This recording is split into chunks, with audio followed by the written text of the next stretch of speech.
Arritmia, pues, las arritmias pueden o no tener síntomas,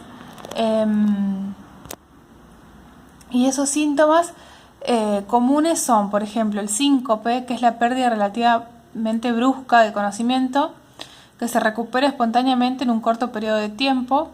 El paro cardíaco, que es la pérdida de conocimiento grave, ya sin recuperación espontánea, que debe ser reanimado con maniobras de reanimación. Las que necesitan tratamiento pueden incluir fármacos, implantes, procedimientos médicos y cirugía.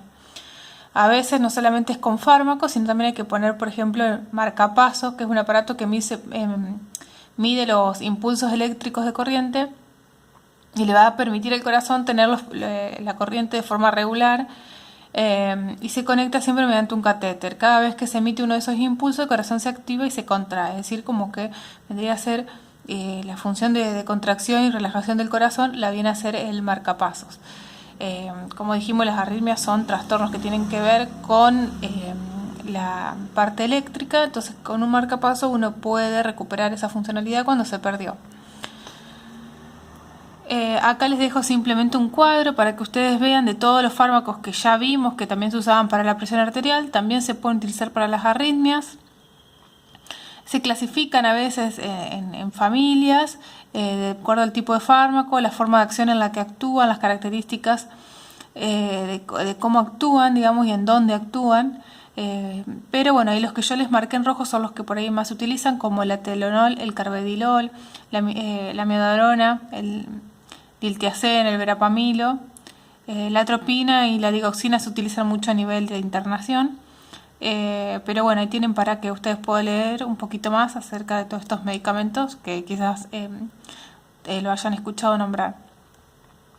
Tenemos la angina de pecho también, que es un dolor o molestia en el pecho que se siente cuando no hay suficiente irrigación sanguínea al corazón. ¿Sí? Este músculo cardíaco necesita siempre el oxígeno para transportar la sangre. La angina puede sentirse como una presión o dolor opresivo en el pecho.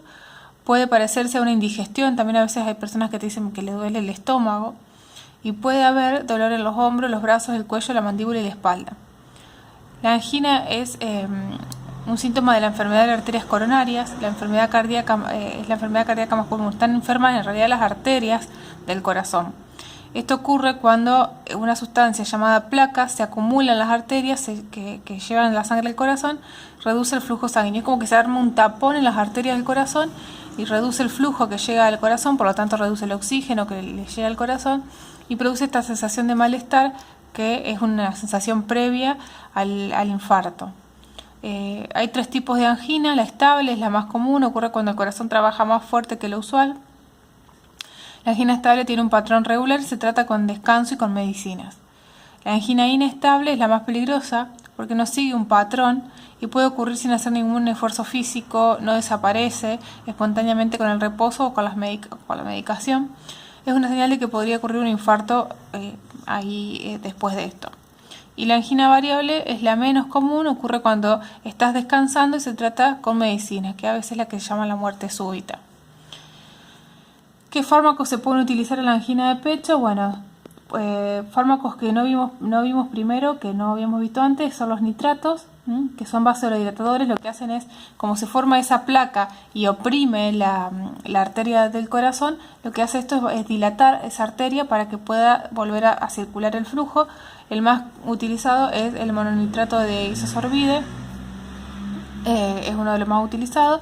Y después fíjense que tenemos nuevamente medicamentos que ya vimos, como los beta bloqueantes, como el propanolol, ¿sí? Bloqueadores de canales de calcio, que también habíamos visto, como la amlodipina, la nifedipina. Y para prevenir el infarto se usan anticoagulantes. Acuérdense que la aspirina nosotros la vimos como analgésico, pero que también tenía las propiedades de anticoagulación, es decir, de evitar esos trombos de sangre, ese acumulo ese tapón de sangre, haciendo más fluida la sangre. Eso lo hacen los anticoagulantes como la aspirina y el clopidogrel, que también es un anticoagulante por selección.